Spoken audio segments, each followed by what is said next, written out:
दोस्तों सबसे पहले आपको ये जानकर हैरत होगी कि मखाने की फसल किसी पहाड़ी या मैदानी इलाके में काश्त नहीं की जाती, बल्कि सिंघाड़े की तरह इसकी खेती भी बिल्कुल पानी ही में की जाती है। और काश्त करने से पहले बाकायदा इस पानी को तैयार करना पड़ता है। इसकी शुरुआत होती है अक्टूबर नवंबर के महीनों से, जब खड़े पानी पर उगी हुई जड़ी बूटियां वगैरह उखाड़ कर फेंकी जाती हैं। उसके बाद दिसंबर और जनवरी के महीनों के दौरान तालाब के अंदर मखाने के बीज फेंके जाते हैं।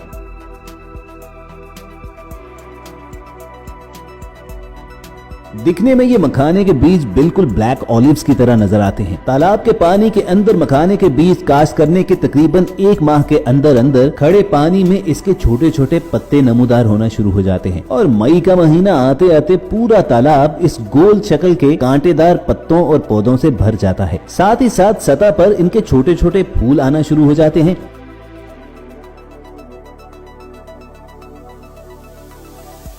और नीचे पानी के अंदर इनकी जड़ें फैलती जाती हैं। खिलने की शुरुआत में पर्पल रंग का ये फूल इंतहाई खूबसूरत दिखता है। मई के इख्तिताम तक पानी की सतह पर मखाने के फल भी आना शुरू हो जाते हैं। इन कांटेदार नारियल जैसे दिखने वाले फलों के अंदर ही 100 के करीब बीज होते हैं और यही बीज आगे चलकर मखाने में तब्दील हो जाते हैं। अगले 60 दिनों में यानी जुलाई आते आते मखाने का फल पकना शुरू हो जाता है और ये पानी के अंदर ही फट जाता है, जिसके बाद ये तमाम बीज पानी की सतह पर तैरने लगते हैं। चंद दिन पानी में रहने के बाद जब इस मखाने के बीज का गुलाबी रंग का कवर सफेद रंग में तब्दील हो जाता है तो फिर ये बीज पानी की तह में जा बैठता है। उसके बाद काश्तकार इंतजार करते हैं तालाब की सतह पर फैले हुए गोल गोल पत्तों के गलने का, जो अगस्त के महीने में जाकर बिल्कुल रंगत तब्दील कर देते हैं और फिर इन गले सड़े पत्तों को तालाब से निकालने का अमल शुरू होता है।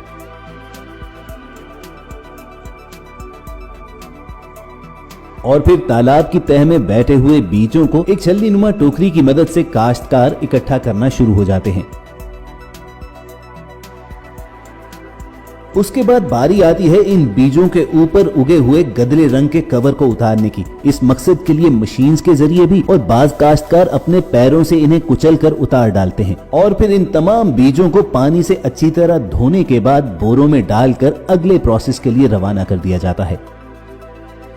इस मखाना मेकिंग प्रोसेस की फाइनल स्टेजेस में सबसे पहले तमाम बीजों को धूप में सुखाया जाता है। फिर उसके बाद उन्हें छलनी के जरिए ग्रेडिंग करके मुख्तलिफ साइज की ढेरियों में तब्दील कर दिया जाता है।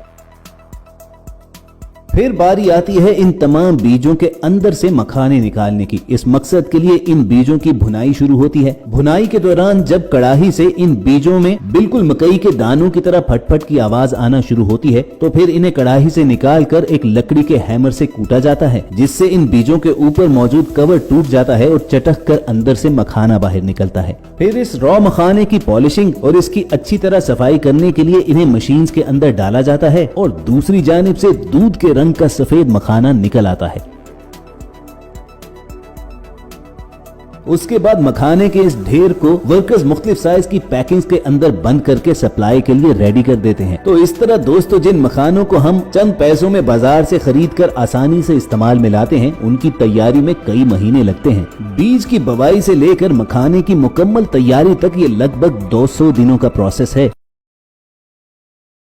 हींग कैसे तैयार की जाती है? हमारे देसी खानों में रंग और खुशबू को बहुत इंपॉर्टेंस दी जाती है और इसके लिए हींग बड़ा अहम जुज्व है, लेकिन बहुत कम लोग जानते हैं कि ये हींग आखिर बनती कैसे है। कुछ लोग शायद समझते हो कि नमक की तरह हींग भी पहाड़ों ही से निकाली जाती है, तो आपको बता दें कि हींग की भी फसल ही काश्त की जाती है और दूर से देखने से यूं लगता है कि जैसे ये बिल्कुल सरसों की फसल उगी हुई है, लेकिन ये पौधा असल में गाजर और मूली की फैमिली से ताल्लुक रखता है। और सबसे अहम बात, हींग की फसल उन इलाकों में काश्त की जाती है जहां पर टेम्परेचर कदरे लो रहता है, यानी तेज गर्म इलाकों में इसकी फसल कामयाब नहीं होती। और जहां दूसरी फसलें 5 से 6 महीनों में पककर तैयार हो जाती हैं, वहीं हींग के बीज बोने के तकरीबन 4 से 5 साल के बाद ही ये पौधे हींग देने के लायक होते हैं और काश्त किए गए एक पौधे से तकरीबन आधा किलो हींग तैयार होता है। 4 से 5 साल का ये इंतजार ही तो है कि जिसकी वजह से हींग की कीमत आम फसल की निस्बत काफी ज्यादा होती है। प्योर हींग की तैयारी के लिए जो रॉ हींग इंपोर्ट कोट किया जाता है उसकी कीमत 40 से 50 हजार रुपए के करीब होती है। और दोस्तों आपको एक और इंटरेस्टिंग बात बताते हैं कि हींग पौधे से फल या पत्तों के जरिए हासिल नहीं किया जाता, बल्कि ये मौजूद होता है अपने पौधे की जड़ों के अंदर। लेकिन ऐसा भी नहीं है कि गाजर या मूली की तरह पूरी जड़ ही बाहर निकाल ली जाए और हींग आपके सामने हाजिर है, बल्कि इस मकसद के लिए खास तरीके से जड़ के अंदर कट लगाया जाता है, जिसके बाद एक गूंद की तरह का चिपचिपा गाढ़ा मटेरियल बाहर निकलता है। यही तो हींग बनाने के लिए रॉ मटेरियल होता है, जिसे मुख्तलिफ बर्तनों में स्टोर करते जाते हैं।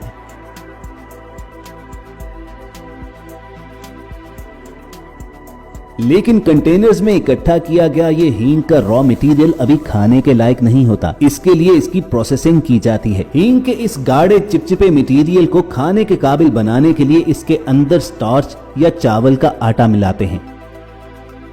फिर मशीन के अंदर हींग और इस स्टार्च वगैरह की अच्छी तरह मिक्सिंग की जाती है, तभी ये हींग खाने के काबिल बनता है। और खानों के अंदर चुटकी भर हींग मिलाने से इसकी खुशबू और इसका रंग अच्छी तरह खाने में आ जाता है। हींग के गूंद जैसे रॉ मटेरियल के अंदर चावल का आटा या स्टार्च वगैरह अच्छी तरह मिक्स करने के बाद इसे क्यूब्स की शक्ल में काट लिया जाता है और फिर उसे सुखाने के लिए धूप में रखते हैं। जब ये पेड़े अच्छी तरह सूख जाते हैं तो बिल्कुल हल्दी, नमक या मिर्च की तरह इसे बारीक पीस दिया जाता है। इस रिफाइंड हींग पाउडर को फिर छलनी के जरिए अच्छी तरह साफ किया जाता है और उसके बाद इसे मुख्तलिफ डिब्बियों में पैक करके मार्केट में सप्लाई करते हैं, जहां से ये हींग हमारे घर के किचन्स में पहुंचता है और हम इसे अपने खानों में इस्तेमाल करके उन्हें मजीद लाजवाब बनाते हैं। तो दोस्तों ये था हींग तैयार करने का मुकम्मल प्रोसेस, जो हमें पूरी उम्मीद है कि आपको इन्फॉर्मेशन